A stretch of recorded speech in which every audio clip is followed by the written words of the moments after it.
We're now joined by Nchaupe Khaole, Chief Investment Officer at Mineworkers Investment Company. A very good afternoon to you, and thank you so very much for joining us here on SABC News. Good afternoon, Flo, and thanks for having me. Can you take us through, how this deal came about, and really the contents of this deal, and what's hoped to be achieved from it? Well, we've had an interest in the telecoms sector for a number of years now, and have been waiting for an appropriate opportunity to execute on. The D&I opportunity presented itself towards the end of last year, and it's a company that attracted us for three main reasons. One, they had a very strong and entrepreneurial management team, who are also co-shareholders in the business, so that alignment appealed to us. Yeah. Secondly, it's a sector that's poised for growth. The fact that we are all working from home and schooling from home in the main means that connectivity is an important aspect of our lives going forward. And here was an opportunity for us to take advantage of that dynamic. And lastly, it's also a business that continues to be resilient through these tough times and continues to grow and affords us an opportunity to make distributions to our shareholder to fund their social upliftment projects.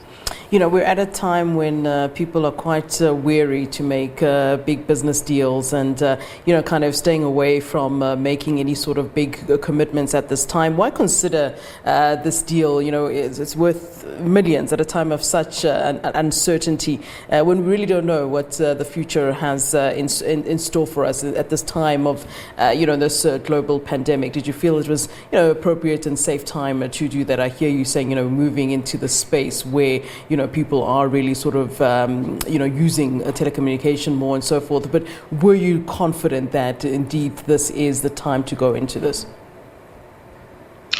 Sure. So we were fortunate in that it's a transaction that has been under consideration since the last quarter of 2019. Mm-hmm. So by the time lockdown was announced, we were well on our way towards concluding this transaction.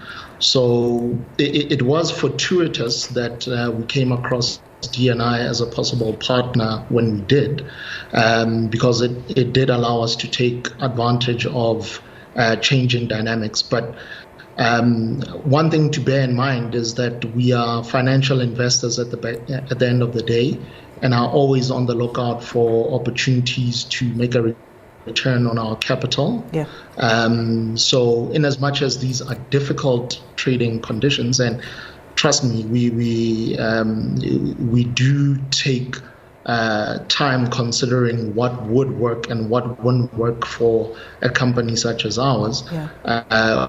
We still believe that there are opportunities that the SA economy presents, and are fortunate to be in a position whereby we can take advantage of those as they present themselves. Yeah, of course, a deal like this would be perhaps beneficial to the company itself, would be beneficial to MIC. But how would it then, that benefit also trickle down to the people that work for you, those people at the bottom, and ironically, how does it really trickle down to sort of benefit everybody in the long run?